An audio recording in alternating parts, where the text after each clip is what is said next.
Is Kevin McMurray with TrackingSharks.com, and today we're covering cookie-cutter shark attacks.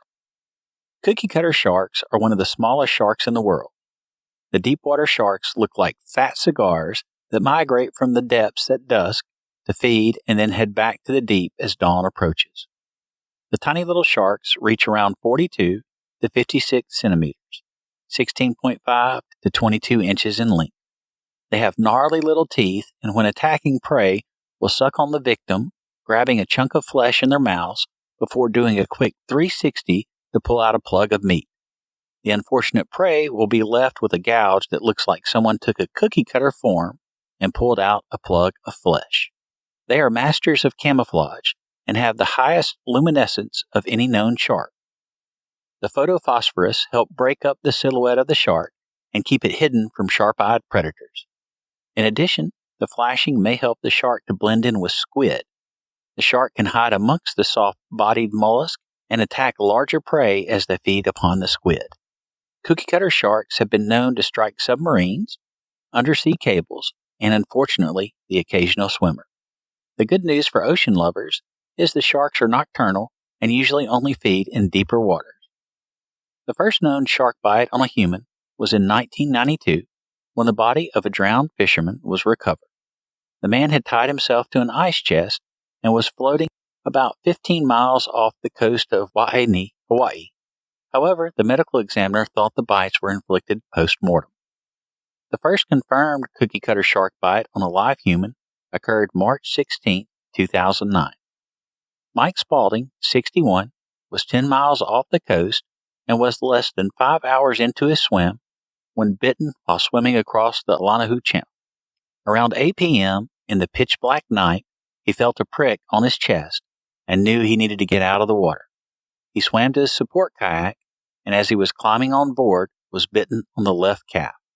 The tiny shark left a 3-inch round, 1-inch deep hole in the swimmer's left calf and a superficial bite on the chest. Sitting on the kayak, which was filling with blood, he alerted his support boat and was collected before being transported to shore and then driven to the hospital by his wife. I started at 3 o'clock in the afternoon, and that was the time when the tide would be perfect. And about 10 miles into the swim, 5 hours after starting, at 8 o'clock at night, I got hit in the chest by the first bite. And it wasn't actually a deep bite. It was just like a pinprick, but it alerted me to the fact that I have to get out of the water as quick as possible. And climbing out of the water into the kayak, I got hit in the leg. And it was very disappointing not to be able to finish the swim at that time. And I made a commitment to myself that I was going to give it another shot. You know, you had an extensive rehab, and so can we see the scar on your calf there? A cookie-cutter shark, apparently, it took a bite out of it, and a lot of people don't actually know what a cookie-cutter shark is. Wow, how many stitches did that require? You know, it was skin grafts. There was no stitches. There was nothing to stitch because there was a big gap. It took a bit of skin and meat off of the calf, but I'm fully recovered, and it doesn't affect my walking. I'm very lucky it wasn't lower. And you said that you are the only person known to have been bitten by a cookie-cutter shark, at least here in the islands? Anywhere in the world. Anywhere in the world. You know, they just put out a scientific paper on it, and they very few people swim at night in deep water. If more people swam at night, if we had like a Waikiki mob out there in the deep water at night, there would be more bites because they're an extremely aggressive shark. And so there is a scientific paper that was just written on it. Wow. Well, for folks who see your story, what would you like them to know after this? I think that the lesson I would love for people to know is that ocean is a very good remedy for any kind of issues that you're having with depression. Surfing, stand-up surfing, like you've taken your son out stand-up surfing, I just encourage people to use the ocean, especially here in Hawaii when the water is so warm and comforting. Get out there and use it. Paddle, surf, swim, fish, dive. Use the ocean. All right. It's great for you. Jack Tolley, 7, was swimming with family members in Alma Bay off North Queensland, Australia, when he was bitten in 2017. Jack was in the water with his dad when a little fish showed up. His dad commented that it was a friendly little fish before it smashed into his leg and then bit Jack's outer right calf. Jack's father kicked the fish as his mother rushed in the water to collect her son. Jack was treated by paramedics before being taken to the hospital, where he spent 3 days. Thankfully, the nearly 3-inch wound did not require a skin graft. 2 other people were nipped by a tiny shark in the same area. The wounds were apparently superficial, but may have been caused by the same little shark. In this case, the shark was spotted during the day, which indicates it may have been sick or dying as it swam in the shallows during the daylight. In 2019, 3 people were bitten by sharks swimming the Molokai Channel. Erich Schall, 58, and his friend Steve Grunwald flew to Hawaii and began the 26-mile swim March 18th. The water was nice as they spotted dolphins through the clear water. Several hours later, as they were swimming in the dark, Steve was about 6 feet in front of Schall when he was stung by a man-o-war. Quote, I swam through a man-o-war, as did my tandem partner. After my partner became sick and got out, I swam through what I thought was another man-o-war, except this time, when I went to brush it away, it didn't collapse. It stayed attached. So I grabbed it and pulled it off my body. I could feel it wiggling, so I knew it wasn't a jellyfish, and I could feel the hole in my belly. End quote, Schall told me in 2019. He swam to his support kayak, and the reality of the situation crept in. Quote, I sensed there might be blood. It began to hurt more than I could imagine for another 13 miles of swimming. End quote, he said. Schall was pulled out of the water and taken to shore. He was left with a roughly 4-inch wide hole that was around an inch deep. Doctors cleaned up the wound, and he was sent back to the continental U.S. for surgery. Schall considers himself a survivor, not a victim. Quote, my intention and inspiration is not to let these types of things slow you down or hold you back. They are placed in our lives not as punishment, but as opportunities for us to look inwards and evaluate our being. It has made me think about how and why I choose my next challenge. This is about learning and improving one's being. End quote.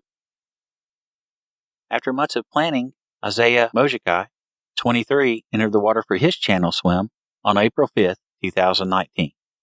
The weather was nearly perfect as he reached the deepest part of the channel. Around 1 a.m., he spotted something moving below him. Quote, it was kind of brown, and it kind of looked like a fish. It was really hard to see because it was dark. I thought I saw it move maybe 5 or 10 feet below me, end quote, he told me in 2019. His support person was on a kayak that was equipped with a shark deterrent called a shark shield, which generates electrical impulses to deter sharks from approaching. Quote, I was swimming and I felt the shark shield going off, and I felt a little tingy. So I stopped, and as I was treading in the water, I felt something, like something almost grabbing my shoulder, a grab and a twist. I reached back and felt my shoulder, and I could feel this hole that was a couple of inches deep into my shoulder. End quote. In his preparation for the swim, Mojica had read about Schall's cookie cutter encounter months before. Quote, I almost instantly knew what had happened. In my mind, I put the pieces together, and I was like, oh, it's a cookie cutter. That was the first thing that went through my mind. The second was, I want to get out of the water. End quote. As he tried to enter the support kayak, it capsized. Thankfully, the support boat was there, and Mojica was pulled out of the water. He was taken to the hospital where doctors sutured the 3-inch hole and did a great job at connecting the skin together. The incident did not put the swimmer off the ocean. Quote, I went into this swim knowing it's the shark's home. It's one of the risks that's inherent to swimming. I don't really hold any animosity to the shark or sharks in general. End quote. He went on to praise how great the crew and hospital staff were as they treated him after the bite. A third cookie cutter struck July 29. Abdheral Oliverira, 49, started his Molokai Channel swim at 4:23 p.m. Quote, I'd been swimming for about 6 hours and 18 miles when I felt something hit my belly. End quote, he told me in 2019. He quickly slammed to his support kayak, which was also equipped with a shark shield, and balanced on the tip of the kayak. The shark removed a 3-inch plug of flesh that was about 2 inches deep. He was taken to shore and then returned to Brazil, where he received a skin graft. Unfortunately, at the time, he said he would not try the channel swim again. Living in Brazil, it took a lot of time and money to get to Hawaii. Swimmer Andy Walberer, 50, started his Molokai Channel swim March 19, 2023 at 5:58 p.m. He was wearing a swim cap with a single red light and smeared himself with desiccant. His support kayak sported 2 shark deterrent devices, both with 4 to 6 foot cables attached. In preparation for his swim, he consulted a medical journal and read about the other cookie cutter bites.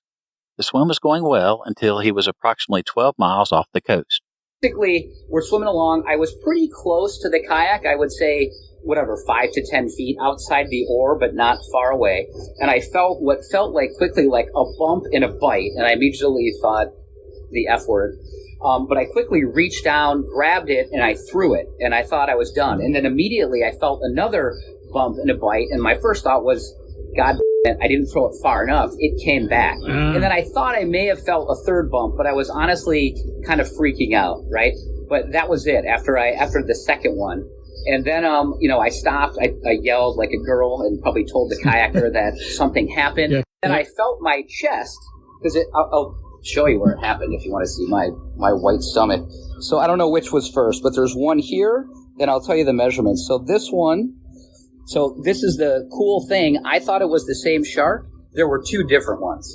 So apparently they hunt in groups. Because this one measures 4.5 centimeters, and I can send you the ruler. This one's 3.5 centimeters. Uh-huh. So it wasn't 1, it was actually 2, which was kind of a surprise to us. But the main advice I would have for people is if they feel something, immediately grab it and try to get rid of it. Because for some reason, the way they work is they suction onto your skin. They only have teeth on the bottom, and then they do a 180-degree twist, and they take out a big hunk. Yeah. So for some reason, they were able to bite but not twist. And I don't know if it's because I grabbed them too fast, or I did have Desitin in this one and a little bit here. Maybe the Desitin helped them or prevented them from getting a suction. I don't think that's a very good theory.